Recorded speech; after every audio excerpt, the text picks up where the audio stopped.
This is the Last Minute Blues podcast with Alex Ferrario, Donny Fandango, and Jeremy Rutherford on 101 ESPN. The Last Minute Blues podcast is presented by Blue Note Roofing. Roofing, siding, and gutters. Your St. Louis roofing experts.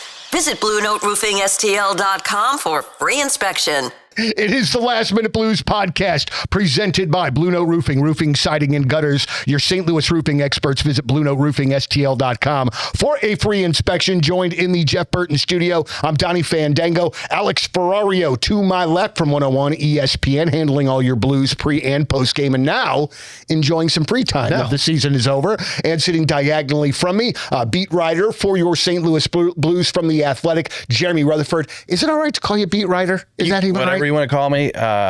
He's not enjoying downtime this time of the year. Well, because there doesn't seem to be downtime for him yet. No downtime. This guy cranks out a story every other day. Also, not any good ones though, but no headphones. I've seen the clips from past couple podcasts, and Alex so handsome. So I'm going to look into the camera here. You guys, do I look better with no headphones? Yeah. Look. Makes the head look smaller, actually. There's the camera over there, yeah. Zoom in on it a little bit. I don't know. I think I might go headphones. The thing is, I don't think anything matters. What we know, though, is JR gives into peer pressure. Well, I mean, that's the thing when it comes to me. It doesn't matter. Headphones, not headphones, hat, no hat. It doesn't matter. This is what you're getting, and I mean, it's the best I can do. This is really what you get. Yep. Gentlemen, I've dug myself a little bit of a hole here. I thought that I would tell you about this from the start. I think I probably told you before that I don't particularly love my neighbors. It's a good place to be. Hopefully don't listen. We've big fans of the podcast. Oh no, we'll get to that. And in particular, there is a fellow that lives very, very close to me, and he and I just don't get along. He made fun of my sunglasses once because they were blue. He was going to say my son. This dude, damn. This dude is just a not nice person. So a couple of years ago, I was on the Arch, and I made a joke about how a guy that lives near me that mows lawns for a living doesn't mow his own grass. Oh. And Who cuts it? He doesn't? Dude. Hold on. Sorry. So a different neighbor tells him that I'm talking about him on the air. And ever since then, this dude never mows his grass. And I'm telling you right now, guys, and I'm not even exaggerating, it is shin high. And it is driving me absolutely up a wall. But I did it to myself. And I think that if I wouldn't have opened my big goddamn mouth a couple of years ago, that this dude would probably be doing it on a more frequent basis. It'd be manicured. And it absolutely... You know what you need to do? You need to go with your mower and just do one line through it and then leave it like that. Oh, well, first of all, he put 2 markers on the side of the yard to make sure that I know where the property line is. Oh, man. Because it's that big of a freaking deal. And then, let me tell you this story. So the other night, all right, we lived near kind of a major road, and we heard an accident, all right? Not a big one, but a little fender bender guy. So we see this chucklehead walking from his house to the accident wearing nothing but boxer shorts and flip-flops. Oh. And then he goes to where the accident is, and he just stands there, puts his arms behind his back, and just, watches. Free balling it, huh? This dude is from another planet, and I don't have the required life skills in which to deal with this man in a way that does not drive me absolutely insane. Donnie's neighborhood sounds fun. Yeah. Sounds like a good spot to be. Well, what we have is a whole bunch of people. That was going to get wordy there for a minute. What we have is a whole bunch of people. I'll say it. That want to do whatever they want to do whenever they want to do it and absolutely don't care about anybody else living behind them. One time, I walk out of my house. So Mary had some friends over, all right, which doesn't happen super often. We don't have a lot of people over. And where you come into our subdivision, there is not a lot of parking near our house. And so Mary's friends parked in front of this person's house. Well, I was waiting outside to take them to a haunted house because they'd been look. And so That's the best spot to go. You know, man. And so I'm being responsible guy. So I am waiting out in the car. Car's not running yet. And I hear him get out of his car to walk to his house and go, why don't you MFers find another MFing place to park your MFing cars? What am I supposed to do with this? What am I supposed to do with this? Like, I am a nice man. I am a good dude. I am funny and I am fun, but I am surrounded by people that suck. And it's not me. Damn it, man. My favorite part of all this is he goes, I might have dug a hole. I said all this about this guy. Now there's some retribution with the grass is a foot tall. And his takeaway is, I'm going to say more today. I'm going to go more into it. Podcast. The wild part is with the retribution from somebody to try and make you look like the idiot is to let your grass get out of hand. That's the wild part. I couldn't handle that. Grass gets that high, I'm done. It drives me nuts. Well, I guess it's working though. And I understand that, and he's like a grass guy, so I assume that he has a science behind letting his grass grow long. All of those things I understand. I get it. But right now, it is shin high, guys. Shin high, and I can't. It's not cool, man. All of the other grass is manicured. It looks nice. Bushes cut, the whole thing, except for this yucko, man. The house next to him is for sale, for Christ's sake. Really? If you are trying to sell that house, aren't you like, why does this guy not drive mow his grass? I wish this was when Army was here. Oh, God, he'd never come back. All right, let me tell you one other weird thing that happened to me the other day. No, I'm serious. This is crazy, and I wasn't even going to tell it, but this doesn't have to do with any of my neighbors, so this won't get me in trouble. All right, so what's the day that it was supposed to storm and everything closed? Was that Tuesday? 2 days ago. 2 days ago, yeah. Or Monday, all right? Yeah. Monday. So Monday evening comes along, Mary and I are both tired, and we're like, I don't want to make dinner. Do you want to make dinner? No. Let's go get something. All right. So I'm going out. I'm trying to find a place that's open to get the Fandango some grub. All right. Chick-fil-A, no dice. They're closed, whole thing. So I'm on Lindbergh in South County, right? I'm waiting to make a left turn. No. I'm on not Newell's Ferry. I'm on Lee May Ferry. I'm getting ready to make a left turn on Lindbergh. There is a car that pulls up to the side of me like a red Taurus. All right. There is not a car. There is like 4 or 5 car lengths to the stop line. All right. This guy pulls right next to me, honks his horn.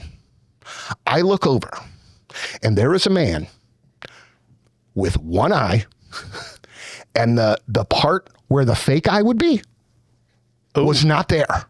And he's just staring at me. Oh, my goodness. And I can feel him staring at me. So he stops, and then he goes to try to do it to the car in front of him. Was he he's doing it on purpose? I would assume so, and it scared me, and I can't get it out of my head. So there is just a lot going on up here this week. There is just a lot happening. You got a lot this week. What about you, JR? Any one-eyed person staring at you? Not this week. No, I was... Never, actually. Yeah, never had that one happen before. When the light turned green, he like chirped the Taurus tires. You know what I mean? Like, and then like drove away. Dude, it was wild. As one would do in a red Taurus. I was just trying to get everybody chicken sandwiches. That was really all I was trying to do. And now you're going to have nightmares for the next 2 weeks. Maybe some nuggets, something along those lines. I've continued to dig myself a hole. But it's a good one. Now people are going to be pulling up next to him. It was it was wild. Just absolutely. Things are crazy in South County. Yeah. They're crazy. You guys know. We all need hockey back more than anything because Donny's getting caught out on the side of the road with getting into a fight with neighbors. And the crazy thing is, I have been watching more sports, more hockey, more baseball in the last like month or so than I have in a really long time. It's actually, I think, maybe helped the blood pressure a little bit too. Until this episode. Yeah. It's helped them blood pressure. Yeah, I guess I shouldn't say that. I say some contradictory things pretty often, don't I? They all work. All right. They all work. They're entertaining. All right. So we have a few things in which that we're going to do today. We have kind of sort of our own end of season awards that we're going to do here in the second segment. We've got some really great listener emails. Man, I'm telling you, we do have listeners every once in a while that'll send us a bonehead email from time to time. Yeah. Boy, oh boy, do we have some really good ideas and messages from listeners in here. But guys, I guess the first thing that I sort of wanted to ask you about, I guess we'll start here and then we'll move on to the playoffs. The Brady Tkachuk. There it is. I knew this was the open. Rumors and I'm going to call it nonsense have already started. And as a matter of fact, I read in Bleacher Report, all right? What? Now listen, hold on. Let me tell you why I won't be reading Bleacher Report anymore, and very rarely do anyway. But I pulled up a story a few days ago about, off-season trades, blah, blah, blah, blah, blah, blah. And these knuckleheads had Brady Tkachuk coming here for a first-rounder and Jordan Kyrou. I want to find out who wrote that article so that I can message them how terrible they are at what they do. Yeah. Get out of here. It's a starting point. Jordan Kyrou and a first-rounder is going to get that done. Somebody, if I was a fan in Ottawa, I would email that guy too and say that you're a friggin' moron. Which first rounder was it? Was it St. Louis's? Yes. Like in 2026? Yes. So it's a decent pick. But still, that is not going to get him out of there, and that's not even realistic. That's why we have people emailing in stupid trade ideas because of this chucklehead and whatever the hell it is that he's doing. But Donnie, maybe the guy just has one eye, so when he's watching Tkachuk, he can't see the whole picture. Oh, see, I was thinking he thought he put more on the trade proposal. It's just that I saw the first in the Kyrou and didn't realize that he didn't write any more. This isn't going to go anywhere. Even with the Ottawa GM saying he's not going anywhere. And I think people maybe wouldn't put anything into it, but that appearance with Keith on the podcast late in the year, with him being critical of Brady's ice time, do you think there is any smoke here, boys? And I'm not even just talking about him coming to St. Louis. I'm just talking about Brady making his way out. Well, add on to it that he wasn't available for his media availability at the end of the season, which understandably so. His wife just had their second born. And then, the sleuths that are out there, when something happens, they investigate everything. So like at the end of the playoff series, when they were bounced, Brady stayed on the ice longer than anybody else and did a couple of extra twirls, and everyone was like, oh, he's taking it all in because he's gone after this year. I don't buy into any of it. To me, it just doesn't make any sense on Ottawa's perspective. None. They can't even negotiate a contract extension with him yet. Now, obviously, we all know how this goes. You probably have conversations, but you're not supposed to. He can't talk extensions until after next season when he's got 1 year left on his contract. So if I'm Ottawa and I just made the playoffs the first time, the back-to-back years for the first time in 7 straight seasons, I look at this and say, if I'm Ottawa, regardless if Brady tells me he doesn't want to be here anymore, you got 2 more years, man. You're going to be here because we need to make the playoffs. And I think a lot of people say, well, it's the best time to get value for him right now. Maybe, but I feel like you're going to get the same value for him now that you'll get next year when he's got 1 year left on his contract. Maybe better next year because teams can actually talk with him and find out if he wants a contract extension before they trade for him. So I don't see any of it happening unless it just completely comes to a hit where Brady goes to them and says, I don't want to be here anymore. Get me out.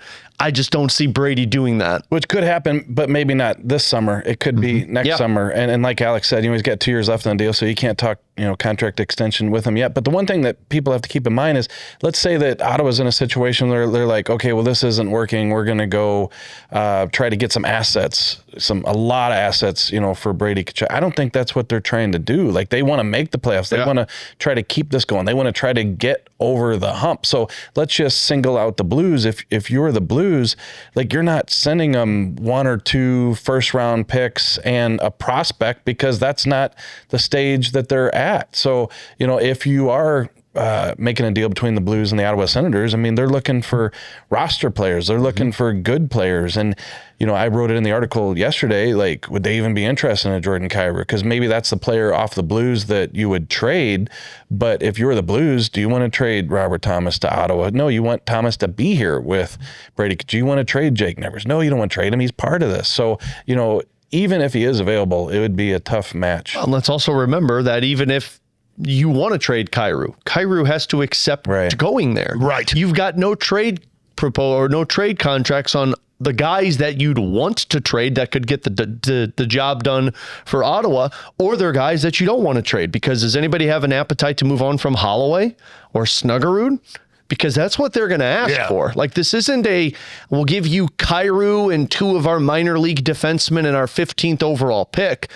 Ottawa's going to laugh at that, especially like take into consideration, it's not just going to be St. Louis that they're calling and saying, all right, we're making the deal with you.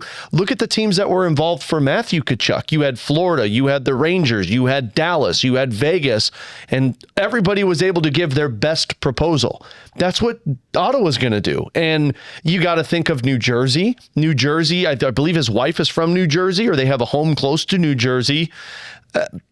The Devils have a lot of pieces that they could offer Nico Hischier. You can't even compete with that off of your roster. The Vegas Golden Knights, you assume, are going to have something to offer in that scenario. The Florida Panthers, you would assume, there are going to be 5 or 6, 7, 8, 9 teams that go to them and say, yeah, we'll give you our best offer. And then think of the Blues and say, what's our best offer to outmatch those? And that's where I think it's going to be very difficult to get that deal done. Blues fans need to really take a big, deep breath here and a bit of a step back. I understand why we want it to go down. It would be amazing. It would be amazing. But I just think realistically, timing of this is just off. Yeah, and also I said this on BK and Ferrario yesterday, and Alex, I don't know what you thought about this, but if you're the Blues and you've decided, hey, we're going to go with the Snuggeruds and the Dvorskys and the Otto Stenbergs and the Lindsteins and the Juraceks, and this is the direction we're going. You know what? We're going so far down this road that what can we get for Robert Thomas? He's going to be 29 by the time we could win. Well, guess what? Brady Tkachuk is 2 months younger than Robert Thomas. So if you are sitting in your boardroom now down at Enterprise Center and you're saying, hey, let's go get Brady Tkachuk, like, which direction are you going? Are you going hey, let's get Brady, let's put him with Robert, let's try to win next year, and then, hey, when the younger kids are ready, they'll be ready type thing? Or are you going, let's try to see what we can get for Robert Thomas. Let's bring in more young players to play with this young group, and let's continue to go the direction it appears that they're going now with the younger players. Because any team that has assets can throw them all at a team and bring in the 26, 27-year-old who's going to be 29, 30 by the time they win, but pick a direction. And it seems like this year we had Tom Stillman sitting here, Doug Armstrong, and they said that we had a 2-track thing going, compete and retool. We got off the compete thing. It didn't work out, but we're sticking to this retool. So would it make sense to even go make this monster deal for a guy who might be, 30 years old by the time you're ready to compete? And I'm not, it's crazy that you say that, because if they trade for Brady Tkachuk, I'm not going to complain. but you're 100% right in that you're trying to cheat from 2 worlds there. Mm-hmm. You're trying to get this thing going while you're bringing in a guy that might not necessarily line up age-wise. And I have to tell you now, at this point, I'm so excited by what we see with the youth that I really want to see this play out. I even if it's not something that happens immediately, I feel like this is a good plan. I feel like we've seen some fruits of that already. Well, let's let it continue to grow. The thing with Brady Tkachuk and why I feel like if you hope that it happens, the best scenario for a Blues fan would be hope he stays in Ottawa, walks it up to being an unrestricted free agent, and then if you want Brady Tkachuk, pursue him in free agency. Because if you think about it in that timeline you just painted there, he's got 2 more years after this season. If it's a 3-year window that the Blues are looking at, that 3rd year that they would hope to kind of, okay, now we're in that let's win a Stanley Cup window. Well, now you got the guy that you can go blow your money all and say, let's go get that last piece for us to go out and get it. Yeah, good point. You're not trading your assets away, because the thing about Brady Tkachuk is I do think you need that.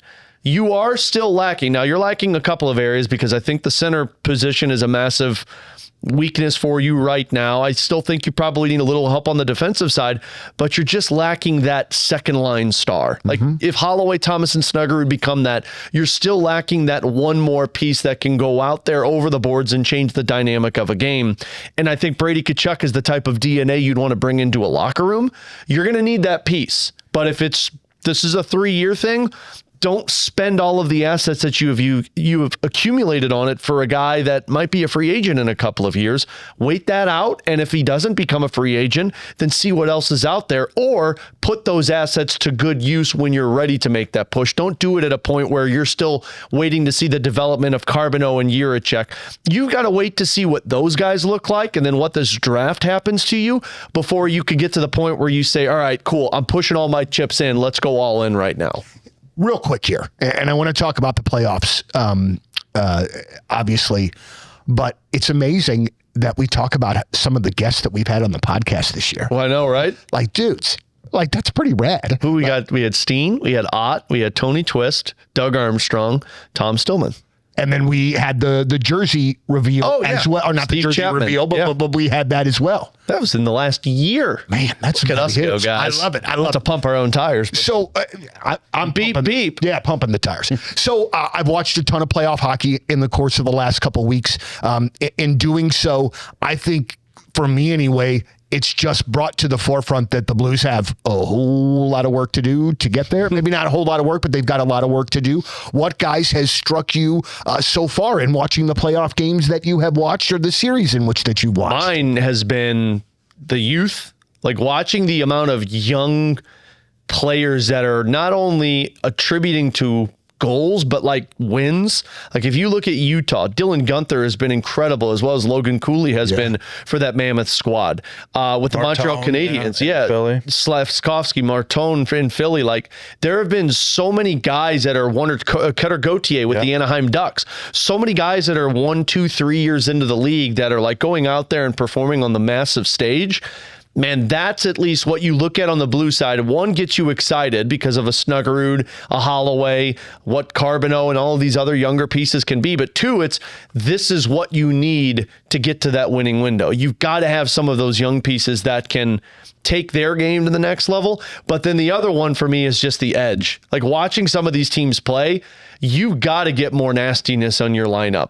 You've got one, maybe two guys that, if ish hits the fan, you know they're going to go out there and jump into it. And I don't know if you have any other guys that just haven't shown that ability, but like I watched Boston and Buffalo the other night.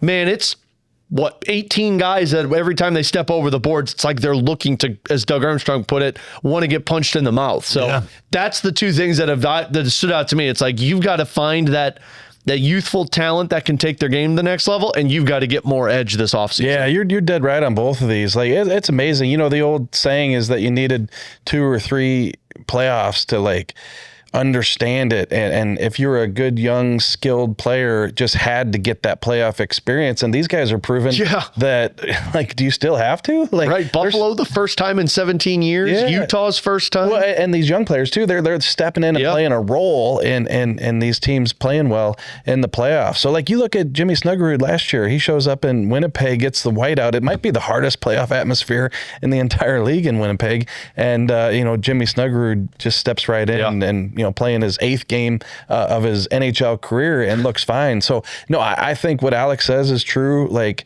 you can honestly look to see if the Blues make the playoffs in the next couple of years, that some of these first-round draft picks that we're seeing step into the National Hockey League and play well in the regular season, albeit, you got an idea that they could have some success in the playoffs. And so I think that's a big thing. And the Blues have to get nastier. Like, you could say, hey, take the Blues' current roster, put them in a first-round playoff series this year. Would they look a little feistier? Yeah, they would. It's the playoffs. Everybody turns it up a little bit. But they don't have what it takes with this roster. It's obvious. Which is so wild to say. Sorry to cut you off, but like that Winnipeg Jets series last season was the nastiest series that any team played in the playoffs. And we're talking Faksa, Suter, because I don't think Leddy played a whole lot in that series, or maybe it was Suter that didn't play a whole lot. Leddy played, but like you're talking a couple of guys off the roster that really didn't have that nastiness. Just a couple guys, but Shen's a guy who responds. He had the big hit in that series. Falk as well plays. Yeah, plays a little chippy. Yeah. And also, when there was some nastiness, I don't know that the Blues responded every time. Yeah, I mean, that's a fair point. You try to as much as you can. Yeah. They would have to have a much bigger response in a lot of these situations. Well, after Kyrou got murdered by Logan Stanley, I don't remember anything happening after that. See, that's what I'm saying. And then, that put Kyrou in a shell a little bit. Yeah. And so they just don't have that type of... I mean, it almost to me was apparent from the jump. Like in watching some of these games, you're like, oh boy, the Blues just could not match up with these teams. But, in talking about this, does it give you hope that maybe... God, I don't want to necessarily jump into this, but does it give you hope that the Blues, when they do get there, can make a splash, even if they are a very young team? But that's what's part of this evolution is that you're bringing in these assets, these first-round picks. Then, like Doug said, you turn the picks into names. Now they're turning the names into household names here in St. Louis. Now we know who Stenberg is. We know who, Kaskamaki is. And, it might take a year or two for them to get in there and build themselves. But then you say, okay, what are we missing? He's a little feisty. He can do this. He's got some skill. He's a stay-at-home guy. But what we need to do is go get this. So, when you say, do the Blues, have that, I think you have to let these guys come in first and see what they are and then identify what you need and then try to go out and find it. Yeah. Is there anybody that you're rooting for? I mean, is there... There's teams I'm rooting against pretty hard. I'm rooting... I want to see Colorado lose.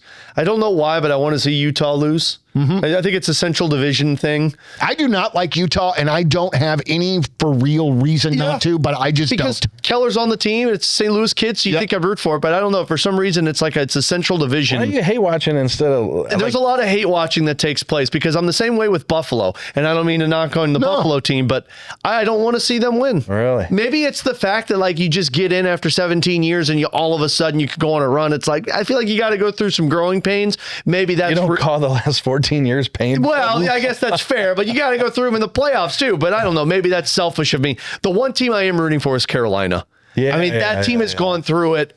They've run into Florida 3 straight years and they've lost. It's the 1 year Florida's not there. You'll want to see if they can get it done. But I think I'm rooting more for teams in the East than I am in the West because Philly's another one that's fun for me to watch. I just like the way that they play. Yeah. I find myself hate watching the West games.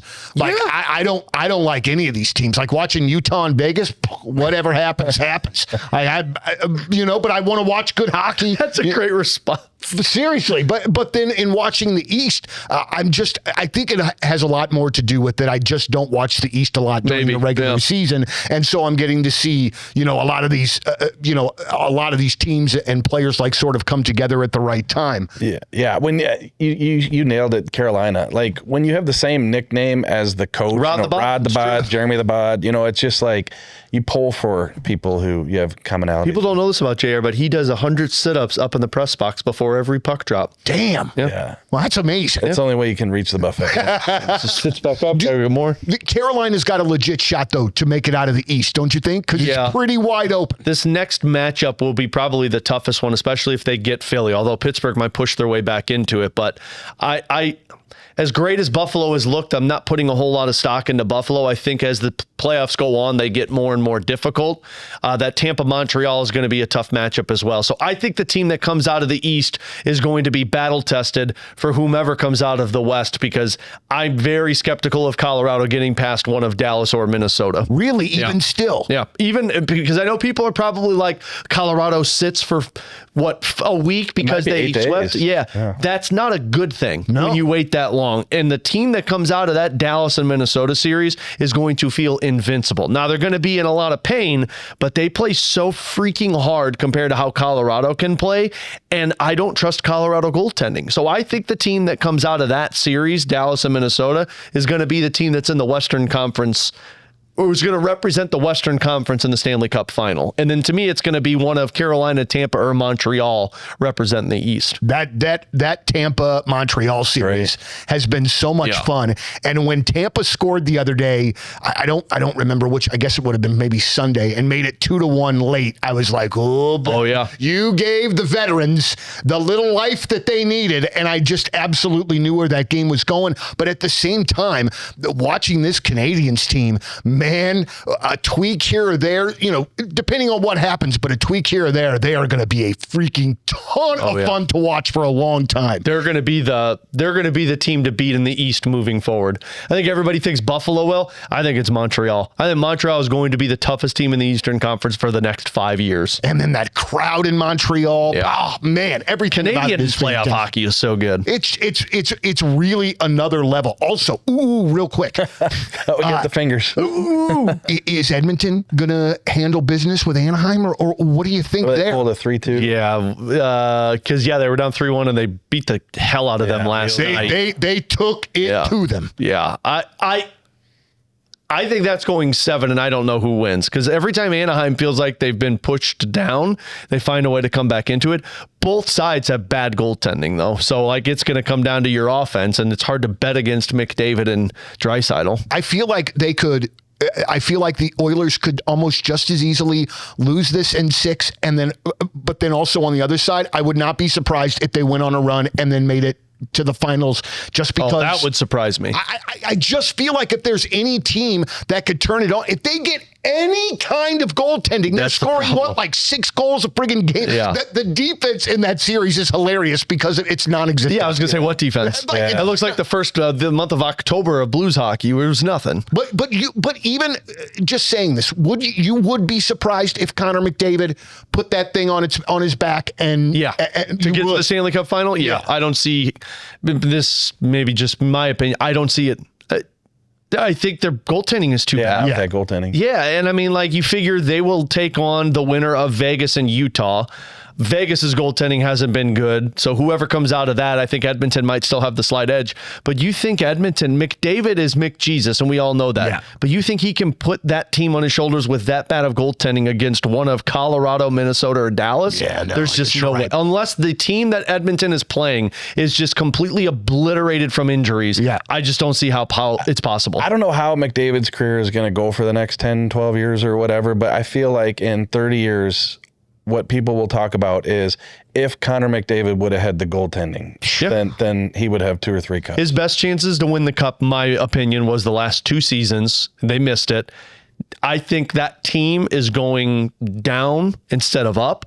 And I think McDavid's chance of winning a championship will be elsewhere other than the Edmonton Oilers. Now, he might still stay with Edmonton. He might just be a career Oiler. Mm-hmm. I don't know if he wins a cup with the Edmonton Oilers because of just where that team is at. I mean, he gave them one of the biggest discounts in the history of the NHL and said, please just make the team better. And they've got Tristan Jarry in goal. No, it's not even Tristan Jarry. Connor Ingram. Oh, that's right. Tristan Jarry was the one that they traded for, and he lost the job. Right. Which, by the way, Stuart Skinner lost the job in Pittsburgh as well. So that trade didn't work out for either side. But yeah, Connor Ingram's their goalie, who I believe they claimed off of waivers from Utah. Absolutely. So, that's where they're at right now. Now, maybe they can spend some money and go get a goaltending. But again, go look at free agency. It's not pretty. Yeah. You have to make the trade. That's why I've kind of changed my tune on Binnington and whether he's going to be here next year, because originally, and I wrote this in the article, that I felt like, no, I think he's going to be gone. I think that he's probably going to tell them that he wants to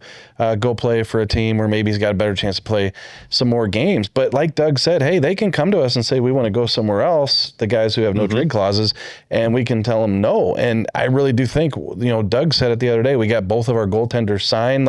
It really does paint a picture that they want to bring him back. And the reason I bring this up now is because listen to all the conversations we're having about playoff teams who don't have goalies. Now, maybe the flip side of that is people listening here are going to say, well, yeah, then get what you can for them because there's such a need out there. But people don't pay for goaltending though in the NHL. Necessarily pay for it. Like, look at the trades that have taken place for goalies in the past. It just doesn't. Isn't that crazy? As much as they need one, they'll overpay for a winger or overpay for a center. But just think if they would have overpaid for Binnington 2 years ago. But I guess to defend that, how often do you see a goaltender get traded to a team and go on to have success right away? You don't. And a lot of that, though, is trade deadline or that's true. A Ryan Miller thing. But like, let's hypothetically say that the Edmonton Oilers would have traded for Binnington 2 years ago. Mm-hmm. Maybe not that first year he takes them to a cup, and maybe because how his season was this year, anybody could look at that. Look, he wouldn't have done anything for the Edmonton Oilers. But I think if he's there for a couple years, getting involved in the fiber of that team, then there's a situation where, okay, now he's to the point where he can take him. So it might have been worth it a couple years ago. I don't know if it would be worth it now. Boy, and Benner would be fantastic in that Oilers locker room right now, too. Or maybe not after a win, but his mentality would just be good in that locker room right now. 100%. Just, man, ice cold. All right, so let's do this. Let's take a break, and we are going to do our first ever Last Minute Blues podcast awards. People are pulling over. They are. Well, they should. I want you to be safe. Yeah. So do that. And don't stare at Donny at a red light if you have one eye. Please. Second segment, Last Minute Blues podcast, coming your way next. All right, second segment, Last Minute Blues podcast. So here's what we got going on here. We were each had the idea of an end of the season sort of awards ceremony, but at the same time, we didn't want to take it too seriously. Now we're not offering up a Lady Bing winner or anything like that. We wanted sort of our own take. So I last night, as I was watching some hockey, I jotted down a few things, a couple serious, a few not so serious. Come on. And more not serious. More not serious. And so I figured that we could sort of start here. Let's tell them that the original plan was to wear tuxedos. Yeah, well, I put mine on this morning, and then we get the text from Alex that says, hey, let's nix the tuxedo. Yeah, I was like, here's the thing. You got to go all in on stuff like this, but I feel like this is one of those things. You got to put your toe in the water and just be like, let's see if this is a thing first. Alex is saying, I want to make sure that this works before I put on a shirt that I need to iron. And I understand that completely. Look, may or may not be true that all of my suits need to go to the dry cleaners after a hockey season. So I'm like, do I want to pull this out and de-wrinkle it and then go? I just wanted to make sure the segment didn't suck. Look, I have some ideas that hit. Some of these get thrown at the wall, and like a limp pasta noodle, it just slides all the way down. Did he say suits plural? I only saw the burgundy one this year. Whoa! Well, the burgundy one is very sexy, though. When I wear it, people are like, that is a great looking suit. Dude, it is a great looking suit. Hell yeah. No. But I have a black one that I can't wear because I think I ripped the pants. Oh. I got a blue one that hugs in the area it shouldn't hug. So I got to get that one taken out a little bit. What I'm saying is I put on a couple LBs over the last couple of years. Get out of here. Hey, Donny, I know Alex has heard this. Have I told you my suit story? No. Alex is going to throw up. He's heard it so many times. But I was so excited. One day I saw a suit at Kohl's. It was $125. The whole suit, not just part of it. That was the pants. It was shiny. It was great. It fit everything. I'm buying this thing. I was so excited to wear it to the Blues game that night. Like, how you lay it out and you're putting it on. You're like, I'm going to look good tonight. That's such a good feeling. And so I put it on and I walk into the press box, and one of the first people I see is our good friend, Mike Claiborne. You know Mike? Just a legend here in St. Louis media. And he looks at me, and, since Mike and I are friends, I can do the way he talks, right? So he goes, hey, man. And I said, hey, what's up? He goes, is that a new suit, man? And I said, it sure is, buddy. And I'm in my head, I'm like, people are noticing, like, just like I thought. And son of a gun, I go, yep. And I kind of shrug it a little bit. And Mike goes, yeah, come here, man. You got some scissors. You still got the tags on the back of this son of a gun. I thought it looked good, and that's how I knew it was a new suit. I love Claib so much because he would absolutely notice that. So I had the Kohl's thing that said $124.99 dangling from the back. Jerry, you should have played it off smoothly and said, yeah, I wanted to make sure people liked it before I wore it, and now I know we're good, so let's take the tag off. Thanks, Claibs. I don't think I'd be able to look at Mike Claiborne in the eyes for a little bit after that. That's great. and then later I bought two suits, so I had one more than Alex. No, I'm joking. That's true, he does. And that's when Kelly Chase said to me, I think it was on a Blues plane one time we were flying, and he goes, "Hey, buddy." You know, the old buddy, right? I said, yeah. He goes, so, like, do you get your suits at, like, St. Louis Tent and Awning? You can't beat this guy. Like, what am I going to say back? It truly is. The hockey community is such a tight-knit, fun group to be around, but it is a brutal group to be around in terms of their chirps. You better be able to handle it. If you can't handle it, game over. Yeah. Game over. I mean, I got called man boobs for 2 years straight in the broadcast booth. I don't even have man boobs. I was going to say, if you got man boobs, what are these? Right. It's a brutal place to be. So I don't know how to transition now to the awards. The Man Boobs Award. Let's start off with this one. After that.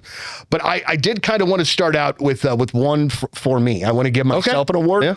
You're going to give yourself an award? Yeah. But this is more like Razzie style. Okay. This is going to be fascinating because I think what he's about to do is one of the awards that I have. Go ahead, Donny. My award is the dumbest preseason prediction award. Nailed it. Mine was the worst take of the year award. And Donny Fandango took it with his Jordan Kyrou having a bounce back season. Listen, let me tell you something. I don't mean to interrupt you, JR. If I would have said Jordan Kyrou scores 30 goals, that would have been an overshoot, but at least somewhere in the realm. Oh, there was no boldness to that take. Possibility. Yeah, there's no boldness to that take. 40 goals. Yeah. I was not even high when I said that. I was sober as could be. Why would I think that? That is a terrible, terrible, terrible prediction, and that's why I give myself That's that amazing that we award. went the same one on that one. Yeah. That was the first award I wrote down. I'm like, well, I got to go like a worst take of the year award because it was tied. Kyrou and Booch were the two players, although I did say Holloway and mine didn't pan out as well in the first half, but Better it's than like, ours. I think the Kyrou one took the cake on that one. There's no doubt. Yeah. I'm sitting at my kitchen table last night writing these down and feeling shame. You know what I mean? Like, Shame. Like I am smarter than that. It's smarter than that. Until next year when we go Jordan Kyrou, 40 goals. I'm not. No. I mean, I absolutely No, you're not going to do it. He could come to camp looking like freaking He-Man, and absolutely not Haircut doing and that. all. Do you want to go next? Yeah, Or I you want me go to next. Okay. I wrote down one, and I'll be curious if you guys have a name that pops out to you. I wrote down the Unsung Hero Award. Okay. So I was thinking it's like, man, you go through the season, and it's pretty obvious who people will claim as the MVP of the season or the hero of the season. Joel Hofer's probably going to get a lot of nominations. Yeah. Philip Broberg would get one. Jimmy Snuggerud, Robert Thomas. But I wrote down Logan Mailloux for mine because I said, when I was thinking about it, I'm like, he's not going to get a whole lot of credit for what he did in the second half. But if you really think about it, Broberg was consistent all season long. Parayko offensively wasn't there, but defensively, he was the same guy. Really, it was Fowler and Mailloux that were the problem areas for the Blues defensively. Now, goaltending and the forwards we can discuss if we want, but man, Mailloux finished that season. He went from a guy that averaged 14 and a half minutes a night from October for whenever the season began until the pre-Olympic break. And then post-Olympic break, he averaged 19 minutes and 15 seconds the rest of the season. And I believe, and I'll have to go back and double check this, but I believe out of all of the games post-Olympic, there were only 5 of them that he was a minus on the ice. Wow. So to me, I was like, unsung hero. He's not going to get a whole lot of credit, but for how dominant they were defensively at the end of this season, Logan Mailloux deserves a hell of a lot of credit for how he played down the stretch. Absolutely. And good for the young man, too, because how you would keep all of that noise out at the beginning of the year. I mean, especially when Bolduc was going on a tear early on and everyone was talking about absolutely it. So that's a really good Do you guys have an unsung hero, or is there another one that pops out? This team had an unsung hero? Well, I just labeled it. Yeah. That's the award. I got to get a trophy. If you're going to pick one, that's a good one. You know what? You guys are going to debate this because he could have been a quote unquote MVP type if this team had a MVP is Hofer because, because he had that October and early November that he had, I still see people write sentences in hockey articles that says with Joel Hofer and Jordan Binnington being so bad all year.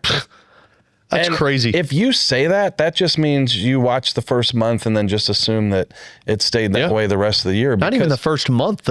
He only played 3 games in October or 4 games. Yeah, I guess he started. I should say like calendar month. Yeah, no, I understand. But his numbers since then were top 5 in the league, and he was second in the league in shutouts. And tied for first. Yeah, and so I think that Joel Hofer, if you give him a couple MVP votes, to me, the MVP, am I going to spoil anything? Or we got MVP coming? Nope. Okay. Donny's like, you son of a, wrote down MVP. To me, I didn't even go that serious, so no. The best, most consistent player was Broberg. So if there's an unsung hero that's not Logan Mailloux, I say Joel Hofer. Yeah. Well, what about like a guy like Pius Suter? That can play, that can play different parts. If somebody gets hurt, you can bump him up, you can bump him down. That's a good one. He just seems to be like kind of a utility. I thought about a versatility award, and I was like, there's no competition for that, though. Like, Pius Suter would be it, because he was the only guy that was that versatile. Yeah. I guess you could say Jake Neighbors, because he played a top line, a third line for you, moved around as much as possible. But, yeah, in terms of utility, that's why the people will ask, like, oh, well, Pius Suter's going to be gone. It's like, I don't think so. Unless they upgrade the center position, I think your centers next year are going to be Thomas Dvorsky, Pius Suter, and Jack Finley, because they view it as, well, he could be our center, and then if we need help in certain areas, he could plop up to play a wing. He could plop down to play the fourth line if we need him to.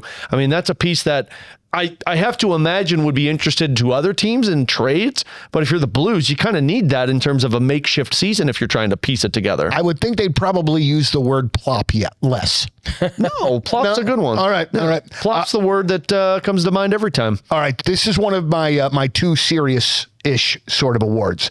This is the Kids Are All Right Award, all right? Okay. And it's a shared award in this particular situation between Logan Mailloux, Jimmy Snuggerud, Otto Stenberg, Dalibor Dvorsky, and Theo Lindstein. The kids are all right. They all get them. Okay, everybody. Everything is going to work out. These guys, listen, but seriously, that was really one of the best parts of watching the last couple months of the season, was watching these young players play. I don't know how many different times over the course of my life as a sports fan, you're praying that number 1 pick turns out, no matter the sport. And to see, the Blues not only draft these guys with high character, but then over the course of a seemingly short period of time, they flip these guys into really good NHL players. And I'm just really excited about where we're going from here. Yeah, it's a good spot to be in. And you're going to add 2 more, maybe 3 more, depending on what this lottery does on May 5th. It's the perfect spot to be in. So I wrote down the Wally Pipp Award. Sounds like a negative one, but there was a guy that was very obviously Wally Pipped this season, and I don't even think he did anything to do it, but the Wally Pipp Award's to Nathan Walker. And he started the season, and I think if you were to pull every single Blues fan and say, what's your fourth line at the beginning of the season, they would have said Toropchenko, Walker, and Sundqvist without question. And by December, maybe January, Nathan Walker wasn't even consistently in the lineup. He was once again healthy scratched. He was coming in and coming out. And so I was thinking, like, this season, you kind of lost your job to it was Toropchenko, Jack Finley, and then they were using Suter there, Stenberg there, and Buchnevich got a couple of games down there as well. I kind of looked at it as like, I think that award might carry over into next season, because I really wonder if the fourth line isn't the same fourth line that they start the season with by the end of the season, if that makes any sense. Like, I think they look at it as we've got Toropchenko, we've got Jack Finley, and Nathan Walker. I really wonder if that fourth line by season's end could be an Otto Stenberg, a Kaskamaki, and a Jack Finley playing that fourth line. No, it definitely could be. I think the one thing, and you're right, we might not see that fourth line that we saw last year, Walker and those again to start this season. However, you had like a Jonathan Drouin that you're playing in the top 6 and some other players, Bergen was there, which he might be back playing in the top 9 next year. But then that pushes guys down like Suter to the fourth line where, this goes into his versatility. Like, not only do you have a player who can do anything for you, he's accepting of every role that you give him. But I bring him up because then he's in a fourth line role, so that pushes Walker out. So I agree with you. I hope they're not closing the book on Nathan Walker. I hope so too, because I mean, he's one of those guys that brings that bite that you need to the lineup. Yeah, and that's what we talked about earlier. And so we'll see what happens, but I agree with you. I just look at the roster and on your 10 bold predictions, and we talked about this on BK and Ferrario yesterday, of how like there's a chance that the team could look close to the same next year that it did at the end of this season. If Kyrie's back, if Buchnevich is back, if they keep Robert Thomas, I don't know where all of these guys are playing. I mean, you've got a Berggren who might be a healthy scratch. You've got a Pius Suter who might be your third line center. You got a Stenberg who might be playing on your fourth line. You have a Carbonneau, if he looks good in camp, might be forcing his way. Like, I don't know where all of these guys are playing. No, I heard you guys say that, and I agree. I just think that if certain guys are back, and if certain guys, so let's say if Kyrie's back, and let's say if Carbonneau comes in and he's playing well, they'll find a spot. Like, it'll be, whether it's Druin, if he's back, he's out of the lineup, or, maybe Berggren's not playing consistent, like they've, sat him a few times, or maybe it is pushing Stenberg down to the fourth line and Walker's out of the lineup. So, this team needs scoring, and if Carbonneau brings it, then he's going to play. He's going to be there regardless of who's here. Yeah.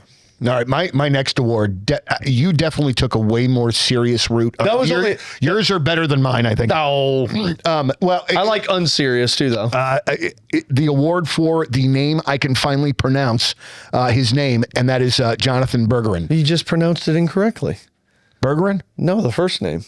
Jonathan. It's Jonathan. Jonathan. So he's got the last name down now. He just doesn't have the first name down. It's Jonathan. So I need to give back the award that I just gave myself. Yeah. You just Steve Harvey'd Miss America to where you gave the award to the wrong person, and then you had to apologize and say, I'm sorry, they gave me the wrong card. It's not yours. It's Miss Puerto Rico. You just Miss Puerto Rico'd us. All right, Alex, why don't you go ahead and move on to the next one? Actually, so I have one that Donny just, it's like he finally pronounced Buchnevich right, and then he's calling him Pavlik or something. No. It's like you finally can pronounce Peter Angelo correctly and realize that it's like, oh, wait, it's not Peter Angelo. Didn't handle that one the way that I wanted to. Well, his look, too, it was like the sad puppy that was like, I said, well, you didn't say it right. He goes, Berggren? I said, no, it's Jonathan. Ah, damn. So I thought about this one because we know how much he means to this podcast. I thought about the Jeff Burton Award. Yeah. And this might be one that would be fun to carry over every year. Absolutely. But I did this because we all remember Jeff Burton's favorite Blues player for the longest time was whom? Bob Basson. Well, yes, but I meant like in the current Blues. Who did he used to call Slim Shady? Oh, Klim Kostin. And I'm like, Jeff used to always target a player and be like, I love this guy and I want more of this. So I got to thinking last night, I'm like, okay, who would be Jeff Burton's guy from this past year? And I really wanted to ask Donny this and be like, who would have been Jeff Burton's guy if he's sitting in that chair? We're talking about this team. And he's like, yeah, but so-and-so is going to be great.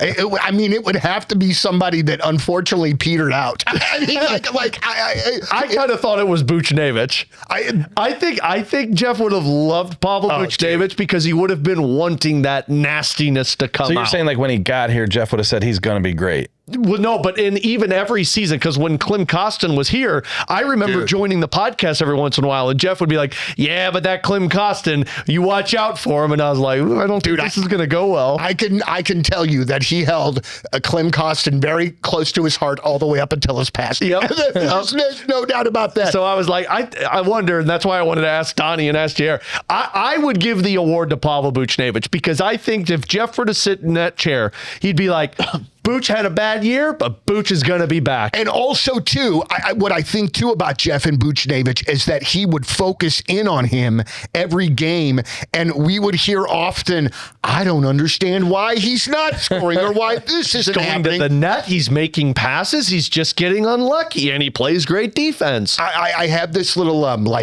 picture frame that Jeff's wife gave me with a couple of pictures of Jeff and like his favorite martini recipe, and then right next to the picture frame, I have a future stars picture of or a card of Clem Costin. That's awesome. So that the dudes can always be there. But I it would also though, like somebody with a little bit of bite in their game would definitely be somebody that Jeff would. Neighbors would be another one. Holloway, I think he would love. Dude, he would lay down in front of his car for Jake Neighbors. I can friggin' just for him to drive right over him. Dude, absolutely so. But yeah, but like the inaugural Jeff Burton Award. It's that's what we're gonna do, dude. Pavel Buchnevich, that's fantastic. And yes, we're carrying this one. I like that. All right, real quick, I have two more. I want to just say the award for the coolest moment of the year in doing the podcast, the live Hot Shots appearance with Tony? Twister.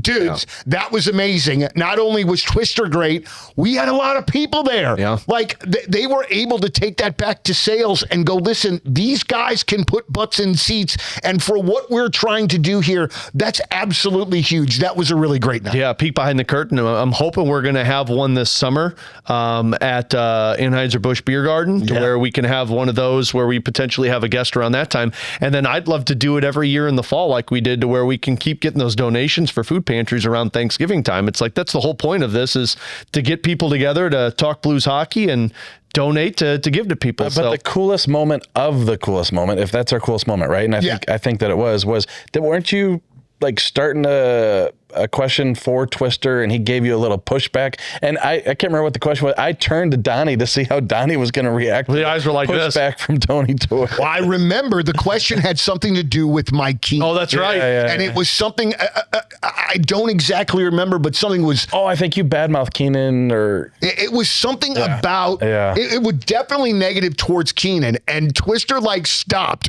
and locked eyes with me and was kind like... not defended Keenan, but he's like, what if they would have won the Stanley, or we would have won the Stanley Cup? Boom. Yeah. And like for a second though, I was like, oh, I don't know how this is going to go. John's like, I thought my in was Keenan hate. Right, bro. Absolutely. I thought this was a safe space for that. Apparently not so much. Here's how I don't goof up a question. Yeah.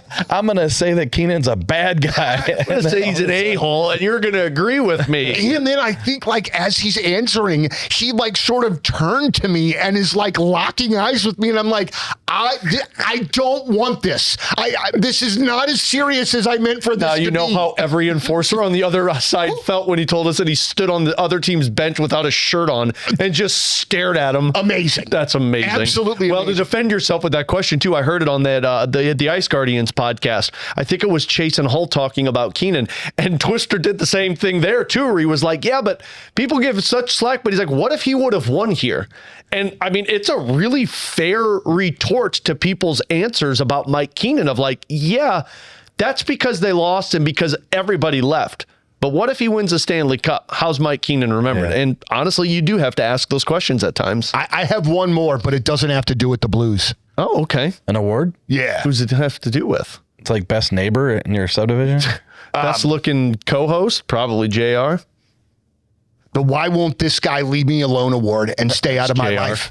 JR. The Why Won't This Guy Stay Out of My Life award is an unwelcome back to Peter DeBoer. Oh, that's, you know, I just can't. I can't. It's a fair way to end it.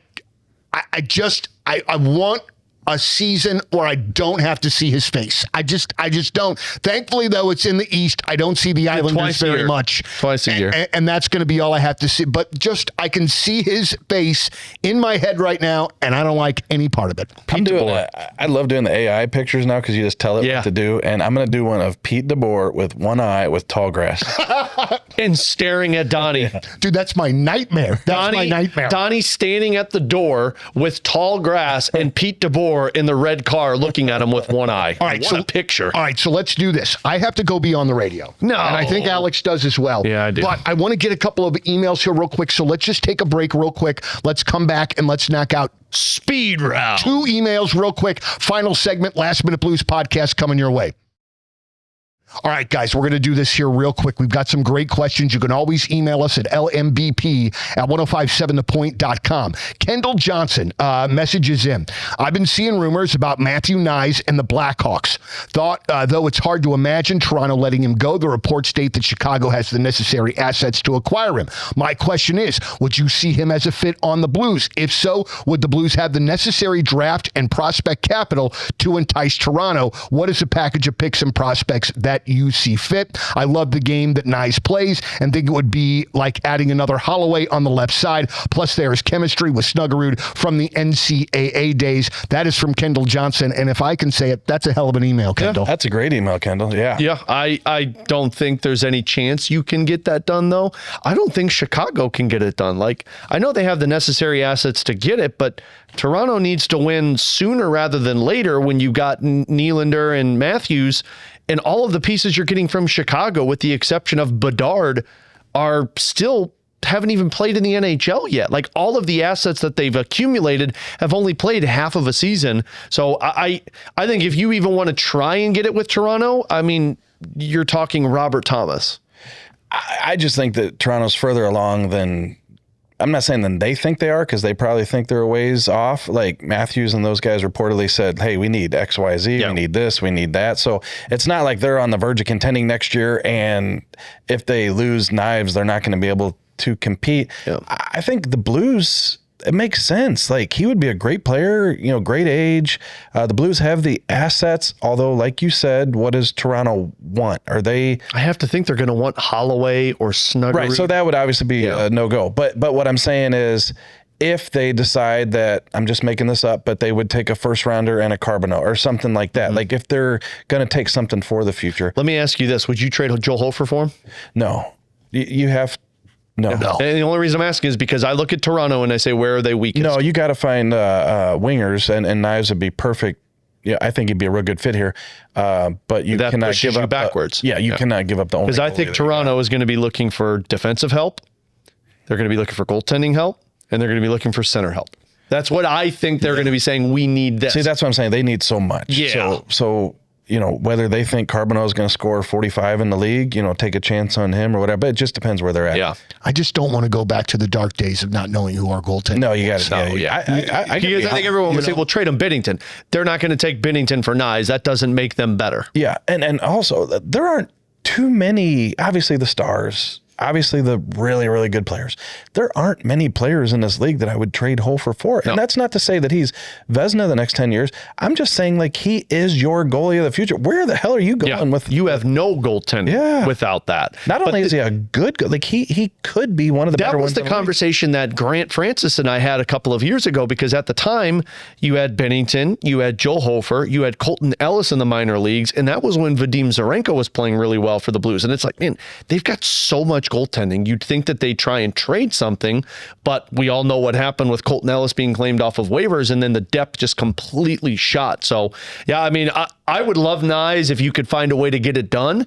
The question is just what makes Toronto better getting rid of Knies and makes you better by getting Knies and not giving something away that hurts your team. And I'm pretty sure that Toronto has told those big players that they're retooling on the fly and that this is, so... And the moment you trade Knies is the moment Matthews and Nylander, unless the return's huge, they come back and be like, all right, I'm out. I'm out. We're done. One more here, and this one coming from Casey.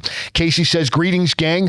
Since the trade deadline controversy surrounding Colton, this email was titled Colt 55. Nice. And I think that should be said. Greetings, gang. Since the trade deadline controversy surrounding Colton Parayko, he seems to be playing with much more intensity, passion, and leadership. I have two questions regarding this. Do you believe the trade talk motivated him to elevate his performance? Two, do you think, barring any disaster, his decision not to waive will end the trade rumors, at least for the immediate future? Thanks for taking my question. Best regards. That's Casey from Alaska. Isn't Colton from Alaska too? He played in Alaska.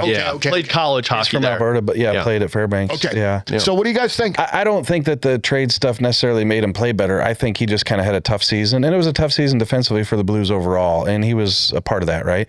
After the trade deadline, it would only be human nature to, but I don't think you're going out and now all of a sudden you're a gangbuster because of that. And then will it stop the trade talk? I don't think so. I think that the Blues, if they decide that they're on the 3-year plan, are going to try to find another fit and go to Colton with it. And as much as he wants to be in St. Louis, maybe if he sees what direction they're going and it's a good fit for him, whatever team it is, and he's got more time to think about it than 18 hours, then maybe he'd accept it. Yeah, I don't think that any trade rumors die off because every team saw that he was traded. And every team was like, oh, shoot, Parayko's available. So now every team that needs a Colton Parayko is going to call the Blues and say, how do we get Colton Parayko? Now, the price is going to have to be a 9th overall pick in what Murtka was and a 1st round pick. So that was what they had for Colton Parayko. So now if a team is calling, you're going to have to do this or better. So I don't think the rumors are going to die off. I think teams are going to call. The question will just be, will somebody pay the price for Colton Parayko that Buffalo was willing to pay? And then will Colton accept the trade? Absolutely. Boy, it just makes you a little bit nervous about that defense going into next year. If Big 55 you're going to keep Binnington, I think you got to keep 55 too, unless somebody's giving you a crazy offer, because you're going to have Juracek, Logan Mailloux playing in your top 6 next season, and Lindstein and Tyler Tucker still. Yeah. Hey, before we get out of here, can I say one thing? It just went up today. It's published at The Athletic. It's our Blues offseason fan survey. So there are 20 questions that you can voice your opinion on who the Blues should trade, what they should do, so on and so forth. So that's out today, and we'll let go for 2 or 3, 4 days, let people get their votes in. Usually we get about 2,500 votes, and then we'll have the results. So we can react to them next week when we do another episode, because we'll have another one next week, because the lottery is on Tuesday, May 5th. The draft lottery is Tuesday night. So we'll find out where the Blues land. If you are a religious person, yes, now might be the sort of time. A couple of Hail Marys. Oh no, I'm not a religious person, and I don't want to pretend to be. Yeah. But I'll try to put good energy out into the universe for that sort of thing. But if you are, do some praying. Do whatever you need to do. We need that lottery to help us quite a bit. 2 chances at the lottery. You'll have yours, which could move to number 1, and Detroit's, which could move to number 5. So, dude, whatever you need to do. But we'll have an episode on Wednesday, and then we will go week to week from there throughout the off season or until news breaks. Right. You mean every 2 weeks? Every other week. Sorry. Every other week. Not week to week. Every other week is what I meant. All right. Yeah. I got kind of confused. You know what? I did what you did with the Berggren thing. I still can't pronounce his goddamn name. All right, well, we're done here. I'm going to go be on a couple of radio stations. Probably go do like 7 radios. But we always thank you guys for watching. Thank you guys for listening. Thank you for sending the emails. It's been an absolutely fantastic year, and can't wait to see where the podcast goes from here. From Jeremy Rutherford from The Athletic, we've got Alex Ferrario from 101 ESPN, Jeff Burton. We are live here in the Jeff Burton studios, and we miss that dude so much. I'm Donny Fandango. Thanks as always for watching and listening. And as always, let's go Blues. The Last Minute Blues podcast on 101 ESPN is presented by Blue Note Roofing. Roofing, siding, and gutters. Your St. Louis roofing experts. Visit BlueNoteRoofingSTL.com for free inspection.